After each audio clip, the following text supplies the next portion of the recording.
Makmur, sejahtera dan kaya raya adalah impian banyak orang. Berbagai upaya dilakukan untuk mendapatkan harta yang banyak dan menikmatinya dengan layak. Banyak orang memilih dengan cara bekerja keras, namun sebagian lagi memilih jalan pintas dengan melakukan ritual pesugihan.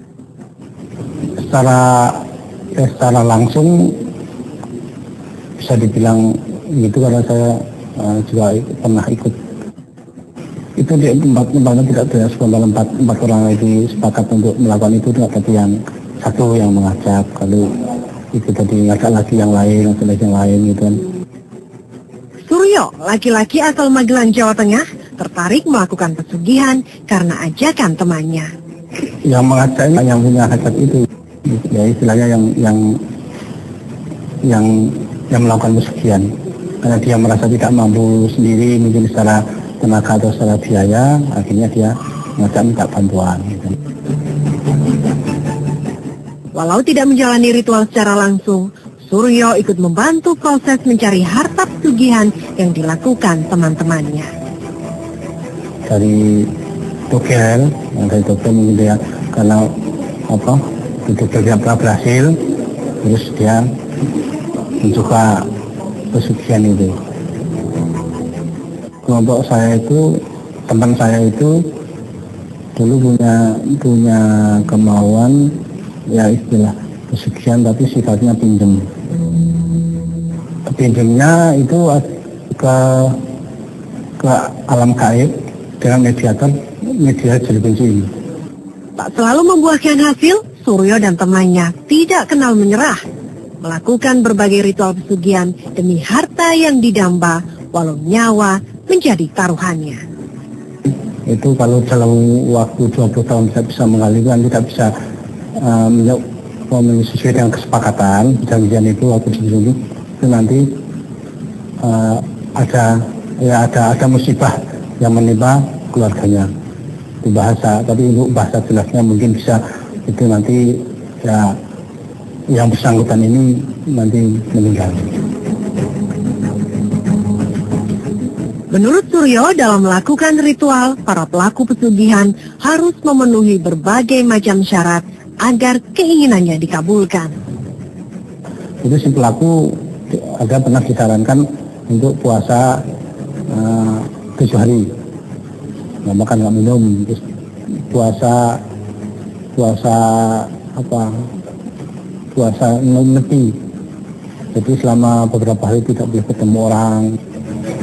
Yang disebut di situ kan tidak seperti layaknya kita berdoa, itu enggak, ada leluhurnya, ada boleh dibilang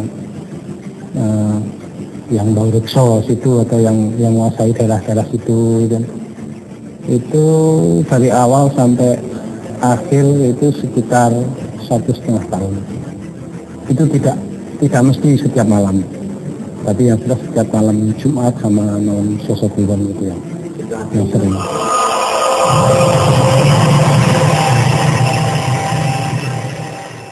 Setelah menjalani berbagai ritual pesugihan, harta yang diminta pun akan muncul dengan cara gaib. Yang dilakukan hanya berdoa dan wiridan terus. Hanya itu, terus sambil nunggu datangnya itu, apa yang diharapkan itu datangnya tiba-tiba kita nggak tahu, siapa yang antar juga nggak tahu tiba-tiba ada gitu. Uang kertas ada yang ratusan ribu, ada yang 50-an ribu.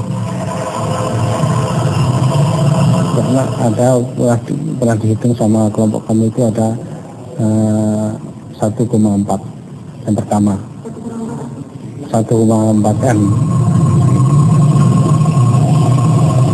Boleh kalau Jurupinjam bilang itu wilayah cuma bisa dilihat di dalam kamar itu, keluar dari situ nggak bisa.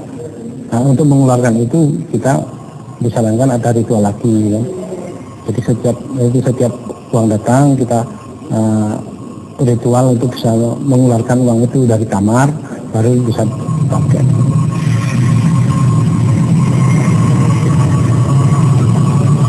Jadi uang tetap nggak bisa digunakan, tapi setiap kita melakukan ritual untuk menggunakan uang ini, itu yang ada hanya penambahan dari uang yang di dalam kotak itu. Itu dalam kurun waktu 1 tahun lebih itu mencapai 8,6 miliar.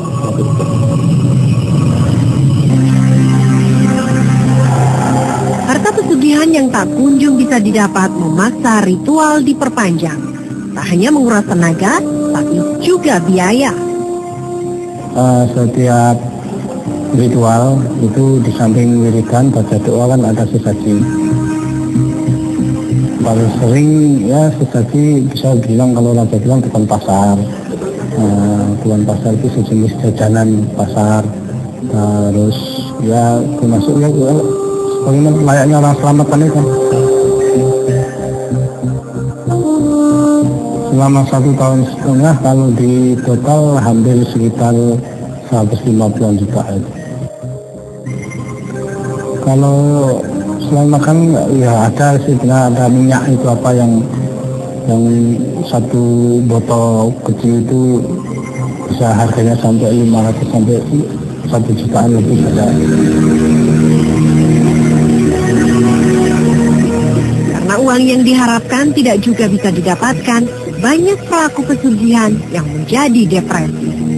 Waktu itu yang punya resep ini teman saya mendadak sakit kan, mendadak sakit harus keluar masuk rumah sakit sampai 2 kali.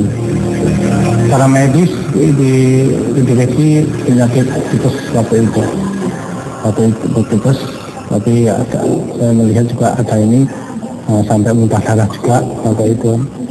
Jadi saya juga waktu itu sudah timbul rasa ngeri juga sebenarnya waktu itu. Saya melihat juga karena kelelahan, karena dia juga dalam waktu 1 tahun lebih ini dan dia punya hasrat seperti itu. Dia kan juga banyak nggak tidurnya, jadi kurang tidur, mungkin kesehatannya juga terganggu. Secara mental juga dia terbebani ya dengan adanya uang di dalam kamar. Dia menghadapi uang seperti itu, tapi dia bisa menggunakan dia juga merasa bertanggung jawab dengan teman-teman yang sudah pada membantu sampai pada akhirnya meninggal.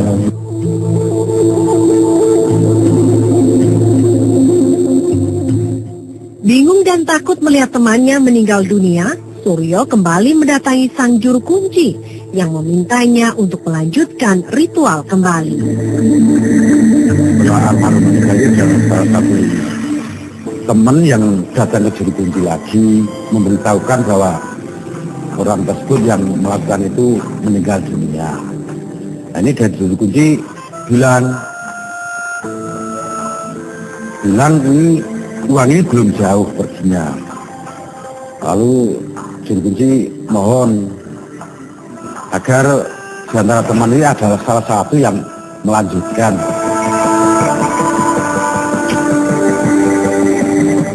Belum meninggal itu kebetulan saya jenguk ke sana, jadi saya diberi mandat kalau saya nanti nggak kuat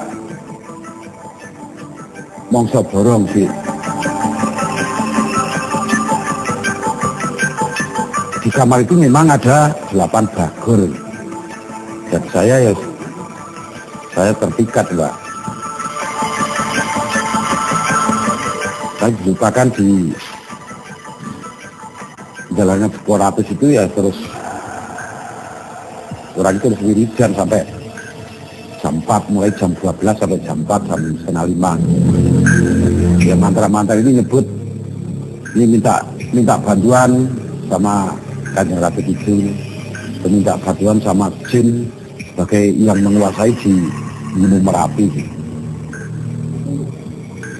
Jadinya ya cuma saya mohon bantuan kepada yang Mbak Rekso Gunung Merapi, atau ini minta bantuan kepada Kanjeng Ratu Kidul agar niat saya dikabulkan.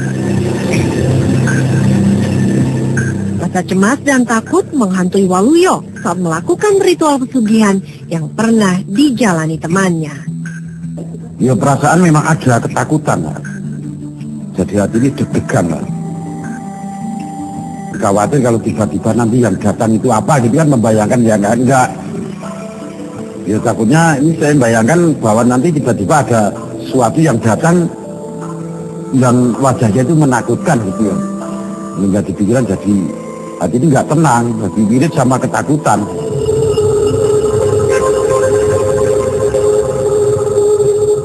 Karena sering mendapat firasat buruk, berbagai ritual pesugihan akhirnya dihentikan. Saya begini karena ada salah satu anggota ini yang memberitahukan bahwa sudah ada firasat yang nggak baik, jadi saya disuruh berhenti saja. Kalau ini dilanjutkan nanti nggak kayak yang satu itu disebutkan. Ya firasatnya dari teman itu cuma di rumah saya itu kok ada rame-rame gitu. Di tamu dari sana sini banyak yang datang ke rumah saya itu, tapi perlunya apa itu dia nggak tahu. Jadi ketakutan masalah itu kok rame-rame yang ke kamar atau rame-rame itu. Dia yang menjadi korban lagi yang menjadi seperti penafsirannya dia ya rasa khawatir kalau nanti yang melanjutkan ini Pak Waluyo seperti orang yang sudah meninggal itu jadi korban, kasihan. Sudah cukup 7 hari saja. Nah, setelah berhenti ya dari teman-teman yang ikut bergabung ini cuma menghitung hutang sampai sekarang.